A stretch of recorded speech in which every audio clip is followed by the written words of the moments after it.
ये आज हमारा सौभाग्य है कि हम सब दिल्ली के युवाओं का मार्गदर्शन करने के लिए और देश को समर्पित हमारे बीच में दिल्ली के वरिष्ठ नेता और दक्षिणी दिल्ली से माननीय सांसद आदरणीय रामदीप सिंह लिटूरी जी भी हमारे बीच में पहुंच गए। एक बार जोरदार तालियों से स्वागत और अभिनंदन। कमलजीत जी को जय श्री राम।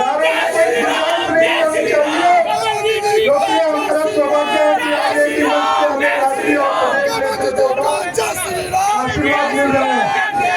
तो बोलिए भारत माता की, भारत माता की, वंदे वंदे वंदे। सुधीर डेगा जी आपसे आते हैं और इधर दीपक उपरेजा जी, जितने भी साथी इस डी में खड़े हैं, सिर्फ मीडिया के। भारतीय जनता युवा मोर्चा माननीय राष्ट्रीय अध्यक्ष जेपी नड्डा जी के नेतृत्व में पूरे देश में लगभग 900 से अधिक जिलाओं में आज शाम ये विजय दीप मशाल यात्रा को आयोजन करते हुए हम मना रहे हैं। इंग्लिश में एक कहावत है, soldiers do not die on the battlefield, they only attain martyrdom, they die when the people forget them.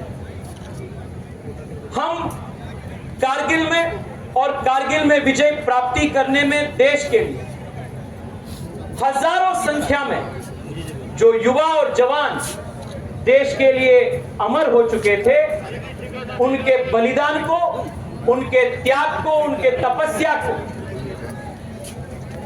आज के युवाओं के यादों में अमर रखने के लिए इस कार्यक्रम को हम आयोजित किए।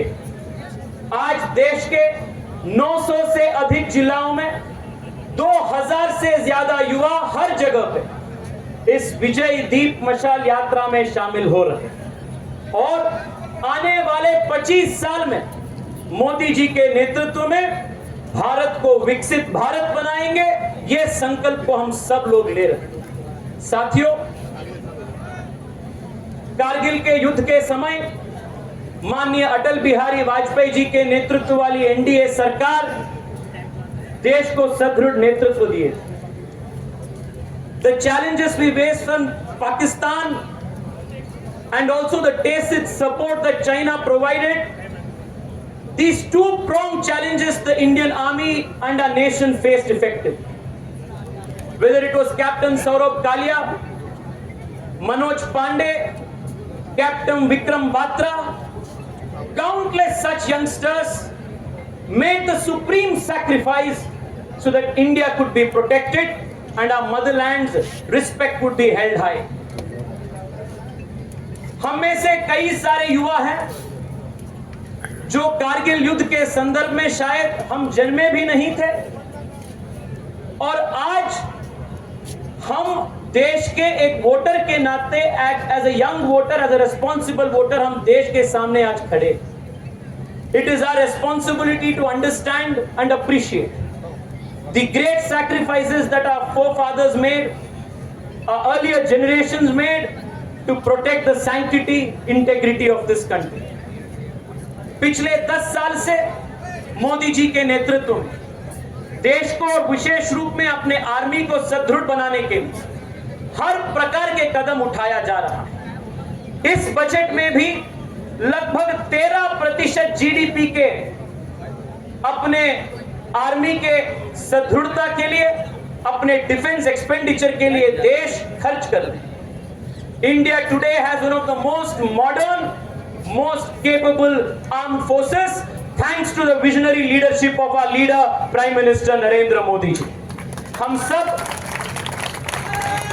सब याद रखते हैं कांग्रेस के जमाने में कैसे अपने आर्मी को पॉलिटिसाइज किया गया, कैसे अपने बॉर्डर इंफ्रास्ट्रक्चर को नेग्लेक्ट किया गया, कैसे अपने आर्मी के पास बुलेट प्रूफ जैकेट तक भी नहीं था। हम ये भी जानते हैं कि जब यूपीए की सरकार थी कांग्रेस की सरकार थी, वो बोफोर्स से लेकर ट्रक स्कैम तक, कॉफिन स्कैम से लेकर देश के आर्मी को बूट्स दिलाने तक, हर चीज पे कांग्रेस पार्टी और यूपीए सरकारों ने घोटाला किया। They have shamed the country's army, they have politicized the country's army, and by neglecting the border infrastructure, they have also weakened the country's defense when they were ruling this country. But आज देश के युवाओं के आशीर्वाद के वजह से नरेंद्र मोदी जी के नेतृत्व वाली सरकार देश के युवाओं को, देश की आर्मी को अत्यंत सुदृढ़ बना चुके हैं। और मैं आज माननीय राष्ट्रीय अध्यक्ष जी के नेतृत्व में उनके समक्ष देश के सबसे बड़ा युवा संगठन की इस मंच की ओर से मैं देश को, युवाओं को बताना चाहता हूं, under the leadership of the prime minister, Bharat's army will be continued in the most strongest of fashion. Our army will be strengthened in every way. We will make sure that the basic infrastructure at the borders, at our villages, and everything that our army needs will be provided by the government. यही संकल्प के साथ मैं फिर एक बार इतनी बड़ी संख्या में आए हुए दिल्ली प्रदेश के सभी युवा मोर्चा के कार्यकर्ताओं को और इस कार्यक्रम के नेतृत्व अपने सागर त्यागी जी, यहाँ के प्रदेश अध्यक्ष और उनके पूरे टीम ने जो किए हैं, वो पूरे टीम को भी मैं आप सब की ओर से हृदय से बहुत बहुत बधाई देता हूं। और फिर एक बार मंच पर उपस्थित सभी माननीय सदस्यों को, माननीय अतिथियों को आप सब की ओर से स्वागत करता हूं। और विशेष रूप में माननीय राष्ट्रीय अध्यक्ष जेपी नड्डा जी को युवा मोर्चा के इस कार्यक्रम में आकर हम सबको ताकत देने के लिए, मार्गदर्शन देने के लिए आप सब की ओर से धन्यवाद अर्पित करता हूं। भारत माता की। मेरा यह सौभाग्य है कि मुझे भी इस ऐतिहासिक और बहुत ही दूरगामी प्रभाव छोड़ने वाले कार्यक्रम में आप सबके साथ शामिल होने का मौका मिला है। अभी हमारे युवा मोर्चा के अध्यक्ष तेजस्वी सूर्या जी आपके सामने बता रहे थे कि कारगिल की विजय दिवस को जब हम कल मनाएंगे तो कारगिल के विजय दिवस के अवसर को रजत जयंती के रूप में 25 साल पहले हमने कारगिल पर विजय हासिल की थी और भारत के सम्मान की रक्षा की थी, उसको हम याद करेंगे। मैं बैठा बैठा सामने जब देख रहा था तो आप सब लोगों को देख करके मुझे ऐसा ध्यान में आ रहा था कि जब शायद कारगिल का युद्ध हुआ था तो उस समय आप सब में से अधिकतर लोग शायद कोई 2 साल का होगा, कोई 4 साल का, कोई 5 साल का, और बहुत से ऐसे लोग भी हैं हमारे युवा साथी जो शायद इस दुनिया में उस समय आए भी नहीं। लेकिन मित्रों, ये वीर जवानों का अभिनंदन का अवसर, और जब मैं वीर जवानों के अभिनंदन की बात करता हूं तो कारगिल का विजय दिवस इस रूप में मना करके हम भारत के उन वीरों को, उन वीर सपूतों को जिनके शौर्य के कारण जो पाकिस्तान ने कारगिल की भूमि पर कुत्सित निगाहें डाली थी, उनके इरादे को, जो उनकी सोच थी, उसको चकनाचूर करके कारगिल पर फिर से तिरंगा लहराया था, इसको हमको ध्यान रखना चाहिए। और इसलिए हम इसको विजय दिवस के रूप में तो मनाते ही हैं, लेकिन साथ ही साथ हम उन वीर जवानों के शौर्य को और उनके बलिदान को भी हम हमेशा याद करते हैं। कारगिल का युद्ध एक विशेष परिस्थिति का युद्ध था। पाकिस्तान ने कोई सीधे तरीके से अटैक नहीं किया था। पाकिस्तान चोरों की तरह चुपके आ करके उन्होंने कारगिल पर अड्डा जमाया था, और जिस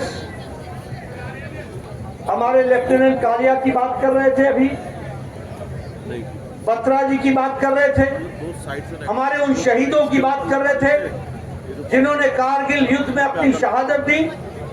उनको जब हम याद करते हैं तो उसमें हमको विशेष बात इस बात को याद करने की है कि कारगिल विपरीत परिस्थिति में हमारे नौजवानों ने, हमारे फौज के जवानों ने लड़ाई लड़ी थी। दुश्मन कारगिल की चोटी पर था, दुश्मन स्ट्रेटेजिक के स्थान पर था और भारत के वीर जवानों को नीचे से पहाड़ चढ़ करके उस चोटी पर कब्जा था। यह बहुत ही कठिन कार्य था क्योंकि पाकिस्तान की आर्मी ने चोरी चोरी चुपके आकर कारगिल की चोटी पर स्ट्रेटेजिक स्थान को स्थापित कर लिया। लेकिन हमारे वीर जवानों ने हार नहीं मानी, रुके नहीं, लगातार योजनाबद्ध तरीके से भारत की फौज ने ये लड़ाई लड़ी और इसी लड़ाई के कारण 26 तारीख को फिर से वहां पर तिरंगा फहराया, आज से 25 साल पहले, और भारत को हमारे वीर सैनिकों ने शांत किया।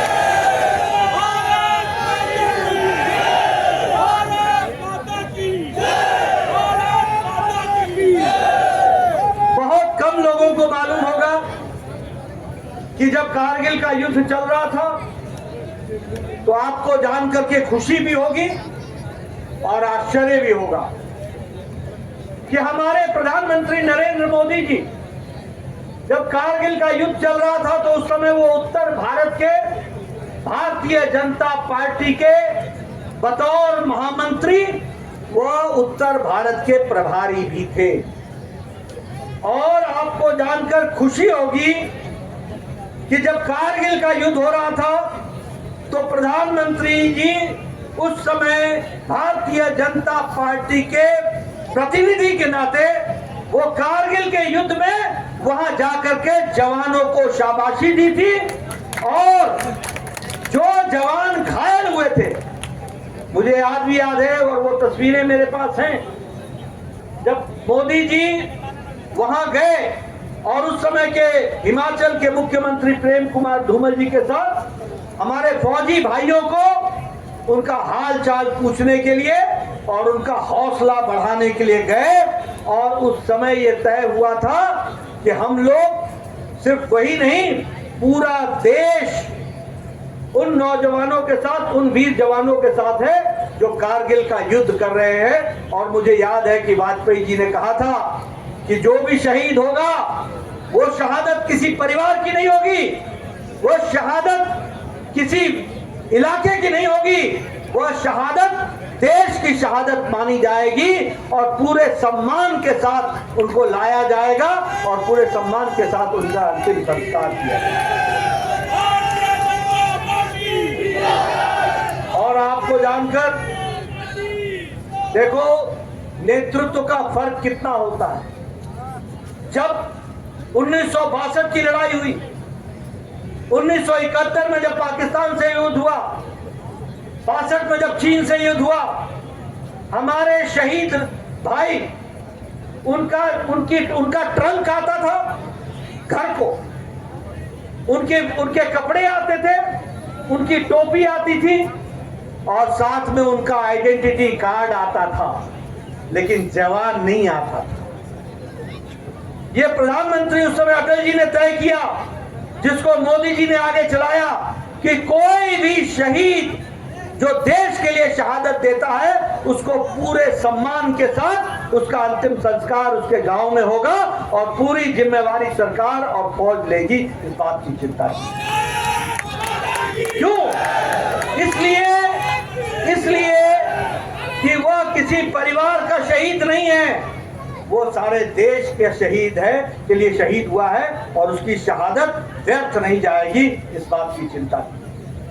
यहाँ दोस्तों मैं एक बात और बताना चाहता हूँ, थोड़ा सा जिक्र हमारे तेजस्वी भाई ने किया है, लेकिन मैं आपको बताना चाहता हूँ, यही फौज थी जब यूपीए के जमाने में, जब कांग्रेस के जमाने में यहाँ के डिफेंस मिनिस्टर से पूछा गया कि आप डिफेंस की रोड को बॉर्डर पर क्यों नहीं बनाते हो, तो उत्तर ये मिला था कि उसके लिए हमारी प्रायोरिटी में पैसे नहीं है। अब देखिए देश को देखने का तरीका क्या था। मैं तो पहाड़ से आता हूं। पहाड़ में जब फौजों का कॉन्वॉय जाता है फौज का, तो पहले जो 1 टनर या 3 टनर होता है ट्रक, उसके आगे हरी झंडी होती है और 50 ट्रकों के बाद एक लाल झंडी वाला ट्रक होता है, और ये 1 वे ट्रैफिक से जाया करता था, 1 वे ट्रैफिक से जाया करता था। आज आपको जानकर खुशी होगी कि प्रधानमंत्री मोदी जी ने पिछले 10 साल में बॉर्डर तक पहुंचने के लिए हमारे फौज को डबल लेन, यानी 2 रास्ते और पूरी पक्की ब्रिज, और ब्रिज भी डबल लेन वाली ब्रिज, और 24 घंटे 12 महीने चलने वाली सड़क बनाई है। और इसके कारण अरुणाचल प्रदेश से लेकर लद्दाख तक हमारी फौजें आज 1.5 दिन के अंदर बॉर्डर पर पहुंच जाती हैं और लड़ने के लिए तैयार रहती हैं। ये हमारी ताकत है। हमारे पास कांग्रेस के जमाने में हमारे लड़ाकू विमान समाप्त हो रहे थे, नए विमान खरीदे नहीं जा रहे थे, हमारे हेलीकॉप्टर्स का बेड़ा छोटा हो रहा था, नए खरीदे नहीं जा रहे थे, भारत अपने आप में प्रोडक्शन नहीं कर रहा था, बुलेट प्रूफ जैकेट तक नहीं थे जिसकी बात चर्चा तेजस्वी ने की। आज भारत अपने लिए तो बुलेट प्रूफ जैकेट बनाता ही है, अब भारत दुनिया को सप्लाई करता है बुलेट प्रूफ जैकेट। ये उसकी स्थिति है। लड़ाकू विमानों का बेड़ा बढ़ा है, हमारे हेलीकॉप्टर्स का बेड़ा बढ़ा है। भारत अब अपने आप में फाइटर एयरक्राफ्ट बना रहा है, फाइटर हेलीकॉप्टर भी ला रहा है, एयरफोर्स के हेलीकॉप्टर भी ला रहा है, और हेलीकॉप्टर बनाने का काम भी भारत में हो रहा है। इस बात को हमको ध्यान रखना चाहिए। इसलिए ये बदलता भारत है। अगर पाकिस्तान की गलत नजर उरी पर पड़ती है तो सर्जिकल स्ट्राइक हो जाता है, अगर पाकिस्तान की गलत नजर पुलवामा पर पड़ती है तो घर में घुसकर एयर स्ट्राइक हो जाता है। यह परिस्थिति मोदी जी के नेतृत्व में हुआ। इसलिए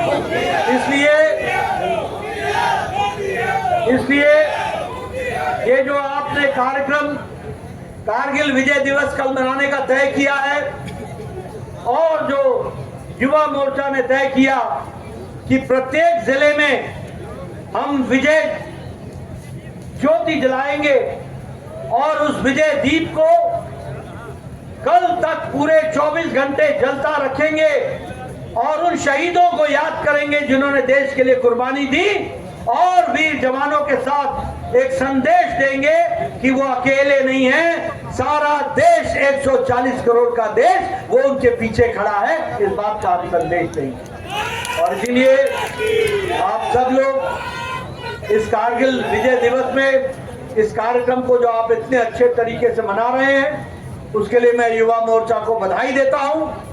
और आप सबके भी जो राष्ट्रीयता की जो आग है वो जलती रहे, वो मशाल आप उठाए रखें और देश की सेवा के लिए अपने आप को हर तरीके से तैयार रखें, और उसके लिए अपने आप को आहूत करने के लिए पूरी ताकत के साथ पल पल अपने जीवन का हर पल लगाने के लिए आप तत्पर रहे।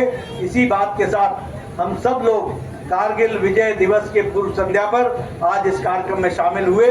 आप सबको बहुत बहुत इसके लिए शुभकामनाएं।